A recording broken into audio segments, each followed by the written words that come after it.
Lecture du livre du prophète Ézéchiel. Ainsi parle le Seigneur Dieu. Je vais prendre les fils d'Israël parmi les nations où ils sont allés. Je les rassemblerai de partout et les ramènerai sur leur terre. J'en ferai une seule nation dans le pays, sur les montagnes d'Israël. Ils n'auront tous qu'un seul roi. Ils ne formeront plus deux nations. Ils ne seront plus divisés en deux royaumes. Ils ne se rendront plus impurs avec leurs idoles immondes et leurs horreurs, avec toutes leurs révoltes. Je les sauverai en les retirant de tous les lieux où ils habitent et où ils ont péché. Je les purifierai. Alors ils seront mon peuple, et moi je serai leur Dieu. Mon serviteur David régnera sur eux. Ils n'auront tous qu'un seul berger.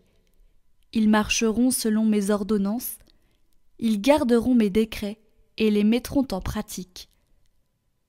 Ils habiteront le pays que j'ai donné à mon serviteur Jacob, le pays que leurs pères ont habité. Ils l'habiteront, eux-mêmes et leurs fils, et les fils de leurs fils pour toujours. David, mon serviteur, sera leur prince pour toujours. Je conclurai avec eux une alliance de paix, une alliance éternelle. Je les rétablirai, je les multiplierai. Je mettrai mon sanctuaire au milieu d'eux pour toujours. Ma demeure sera chez eux. Je serai leur Dieu, et ils seront mon peuple. Alors les nations sauront que je suis le Seigneur, celui qui sanctifie Israël, lorsque mon sanctuaire sera au milieu d'eux pour toujours.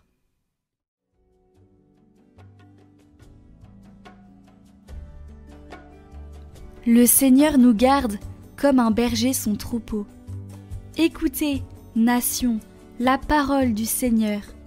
Annoncez dans les îles lointaines. Celui qui dispersa Israël le rassemble. Il le garde comme un berger son troupeau. Le Seigneur a libéré Jacob, l'a racheté des mains d'un plus fort. Ils viennent, criant de joie, sur les hauteurs de Sion. Ils affluent vers les biens du Seigneur. La jeune fille se réjouit, elle danse. Jeunes gens, vieilles gens, tous ensemble.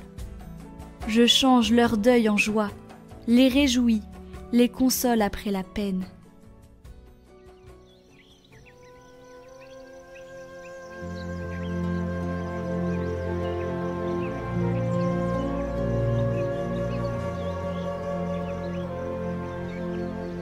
Évangile de Jésus-Christ selon saint Jean. En ce temps-là, quand Lazare fut sorti du tombeau, beaucoup de Juifs qui étaient venus auprès de Marie et avaient donc vu ce que Jésus avait fait crurent en lui. Mais quelques-uns allèrent trouver les pharisiens pour leur raconter ce qu'il avait fait. Les grands prêtres et les pharisiens réunirent donc le conseil suprême. Ils disaient : « Qu'allons-nous faire ? Cet homme accomplit un grand nombre de signes. Si nous le laissons faire, tout le monde va croire en lui, et les Romains viendront détruire notre lieu saint et notre nation. » Alors l'un d'entre eux, Caïphe, qui était un grand prêtre cette année-là, leur dit : « Vous n'y comprenez rien ? Vous ne voyez pas quel est votre intérêt ? Il vaut mieux qu'un seul homme meure pour le peuple et que l'ensemble de la nation ne périsse pas. » Ce qu'il disait là ne venait pas de lui-même, mais étant grand prêtre cette année-là, il prophétisa que Jésus allait mourir pour la nation. Et ce n'était pas seulement pour la nation, c'était afin de rassembler dans l'unité les enfants de Dieu dispersés. À partir de ce jour-là, ils décidèrent de le tuer.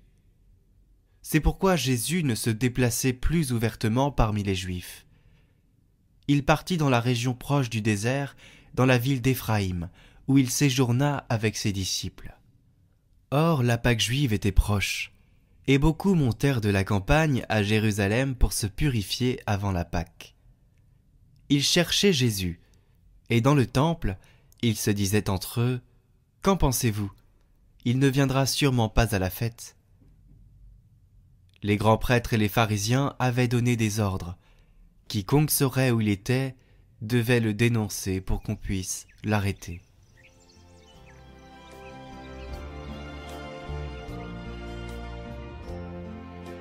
Cette façon de procéder de la part des docteurs de la loi est précisément une figure de la façon dont la tentation agit en nous, parce que derrière il y avait évidemment le diable qui voulait détruire Jésus. Et la tentation en nous fonctionne généralement comme ça. Elle commence par une petite chose, par un désir, une idée. Elle grandit, elle contamine les autres, et à la fin, elle se justifie. Ce sont les 3 étapes de la tentation du diable en nous. Et voici les 3 étapes que la tentation du diable a prises dans la personne du docteur de la loi. Elle a commencé par une petite chose, mais elle a grandi. Elle a grandi, puis elle a contaminé d'autres personnes. Elle est devenue un corps, et à la fin, elle s'est justifiée. Il est nécessaire qu'un meure pour le peuple. La justification totale. Et tout le monde est rentré chez soi en paix. Ils ont dit, c'est la décision que nous devions prendre. Et nous tous, lorsque nous sommes vaincus par la tentation, nous finissons en paix, parce que nous avons trouvé une justification pour ce péché, pour cette attitude pécheresse, pour cette vie non conforme à la loi de Dieu.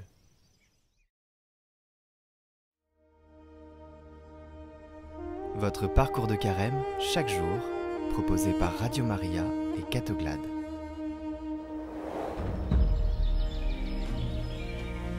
Bonjour à tous, on se retrouve aujourd'hui pour ce dernier jour de ce parcours avec Sœur Emmanuelle de Medjugorje qui va nous parler de la consolation du Seigneur.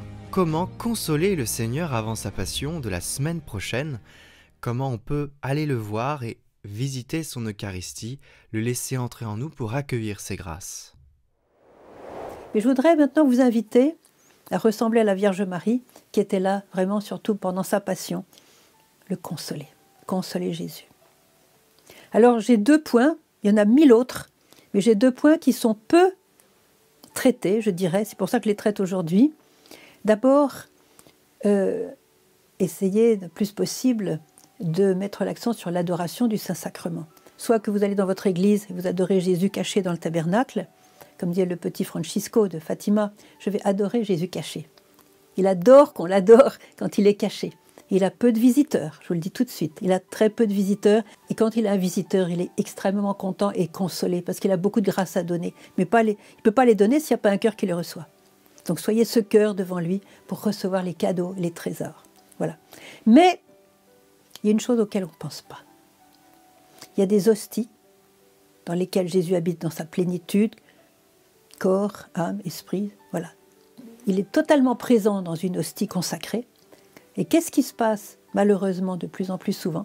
C'est que certaines hosties sont volées dans les tabernacles. Et volées pourquoi? Qu'est-ce qu'intéresse un petit morceau de pain? Ces personnes qui volent les hosties. Alors ce sont des personnes genre satanistes et tout ça, qui ont des activités secrètes. Jésus est torturé, parce que dans l'hostie, il y a Jésus complètement présent. Une histoire qui appartient à la vie de mère Yvonne Aimée, donc de Malestroit. Donc elle était encore jeune, elle avait 17 ans, et Jésus lui dit, écoute, va me chercher dans telle maison, à telle adresse, dans telle ville. Va me chercher. Quelqu'un a volé une hostie. Va me chercher chez cette personne. Elle prend le train. Elle frappe, Jésus lui avait tout donné, les enseignements. Elle frappe à la porte de cette personne, elle sonne, il y a une dame qui lui ouvre. Et elle dit tout de suite, je viens chercher l'hostie. La femme se met à trembler, des pieds à la tête. Et en tremblant, elle emmène Yvonne Aimée vers son salon. Et là, toujours en tremblant, elle ouvre une boîte. Et dedans, il y avait une hostie. Yvonne Aimée a pris l'hostie, elle avait préparé un petit linge, voilà, pour mettre l'hostie, la rapporter. Et avant de partir, bien sûr, Yvonne Aimée a vu la détresse de cette femme et elle a parlé avec elle et elle a réalisé que cette femme avait volé une hostie. Pourquoi? Pour se venger du Seigneur parce qu'elle avait perdu son amant. Voilà. Son amant l'avait délaissée, elle était dans la souffrance Et elle attribuait ce mal au Seigneur qui avait plus rien à voir avec cette histoire. Et donc, elle voulait se venger en torturant Jésus à travers cette hostie. Vous voyez? Alors évidemment, je ne vous raconte pas toute l'histoire. Ils ont parlé ensemble, la femme s'est calmée, elle a compris, etc. Et puis Yvonne Aimée, qui est devenue tellement une grande sainte, elle aura certainement toujours prié pour cette femme. Et donc voilà, l'histoire s'est très très bien terminée. Mais pour vous dire que je vous donne une histoire qui est encore la moindre, parce que quand ce sont les satanistes qui volent des hosties, je ne vous dis pas ce qu'ils font. Et je ne vous le dirai pas, en tout cas dans cette vidéo. Et donc c'est horrible ce qu'ils imposent comme souffrance à Jésus. Et n'oubliez jamais que durant la scène, la dernière scène à Jérusalem, quand Jésus a changé le pain en son corps et le vin en son sang, à ce moment-là, il a eu la vision de toutes les hosties qui seraient consacrées dans l'histoire du monde entier. Il a vu chaque hostie. Quand vous communiez avec une hostie que vous donne le prêtre, Jésus a vu cette hostie. Il a vu chez qui elle allait tomber, qui allait la recevoir et comment cette personne allait-elle le recevoir. Comment allait-elle traiter cette hostie. Vous voyez? Alors, c'est important de bien traiter Jésus. Qu'est-ce que je vous invite à faire? C'est qu'aujourd'hui, il y a beaucoup d'hosties qui sont, comme chez cette femme, dans des petites boîtes et qui sont prêtes à être utilisées pour des sacrilèges horribles. On connaît des ex-satanistes qui nous ont raconté ce qu'ils faisaient. Je vais m'abstenir, mais je peux vous dire que c'est horrible et que Jésus revit sa passion tous les jours à travers l'Eucharistie. Alors qu'est-ce que vous allez pouvoir faire? Je vous invite à consoler Jésus. Comment? Eh bien, adorer en esprit les hosties qui sont volées. Les hosties, elles sont dans vos tabernacles, dans vos églises. D'accord, allez-y. Mais quand vous êtes à la maison, que vous n'êtes pas dans une église, mettez-vous dans une position qui vous convient. Et à ce moment-là, dites à Jésus, Seigneur Jésus, en esprit, je me mets à côté d'une des hosties qui a été volée par quelqu'un de méchant contre toi. Et j'adore de tout mon cœur cette hostie. Parce que quand Jésus était dans sa passion, il a été livré, comme il dit lui-même, livré aux mains des pécheurs. Tout le monde s'est mis contre lui. Judas, qui le trahit. La petite armée qui est venue le ligoter pour l'emmener chez Caïphe. Ensuite, Pierre qui renie. Ensuite, Pilate qui se lave les mains en disant « Moi, j'ai rien à faire avec cette histoire, c'est votre affaire. » Voilà, dans sa lâcheté alors qu'il pouvait le libérer et qu'il connaissait son innocence.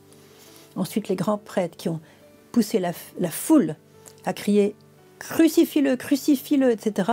Alors que dans la foule, il y avait la moitié qui avait été guérie par Jésus, délivrée par Jésus. Donc, enfin, je passe les détails. Jésus a eu tout le monde contre lui. Eh bien, cette hostie qui réside dans la maison de quelqu'un qui veut lui faire du mal, il n'y a personne pour l'adorer. Il n'y a personne.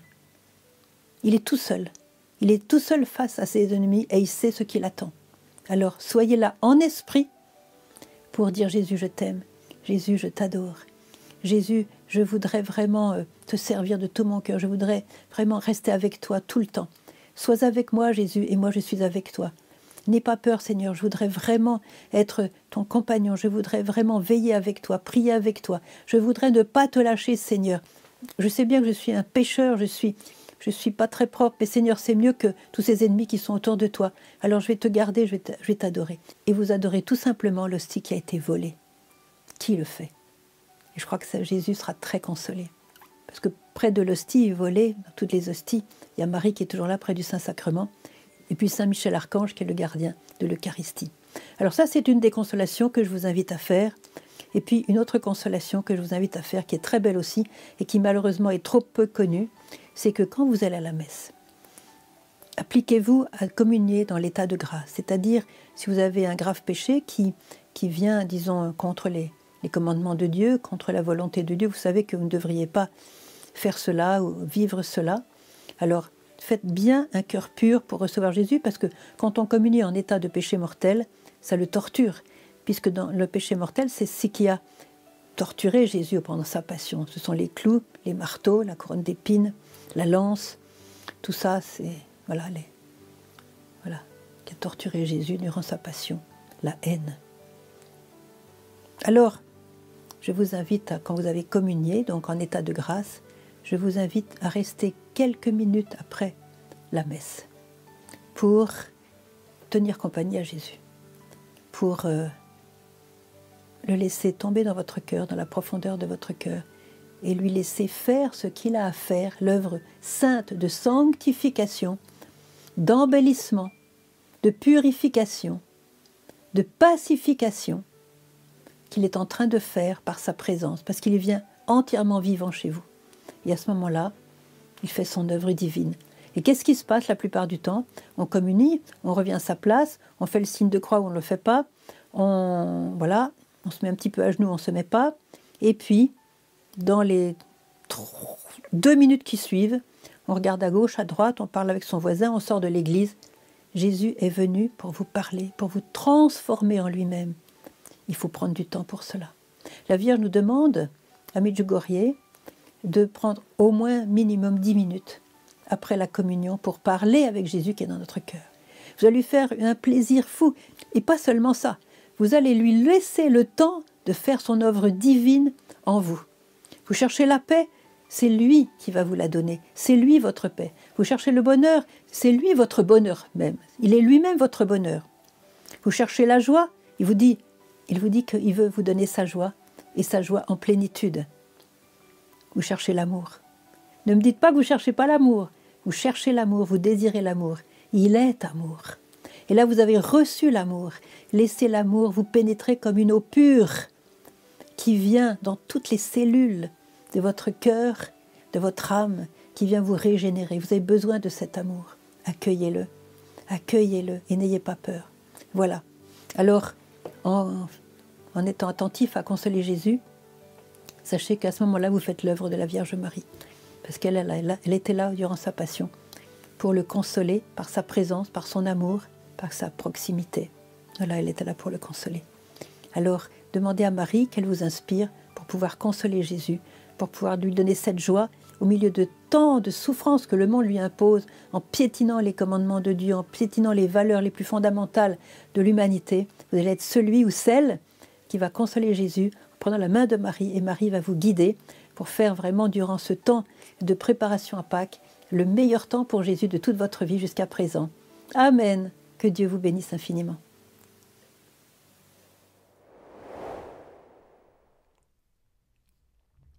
Demain, il y aura un témoignage, et puis ensuite, la semaine prochaine, il y aura un parcours avec la communauté de Chabeuil sur la Semaine Sainte, pour nous permettre de vivre au mieux cette semaine, de se préparer pour la Pâque.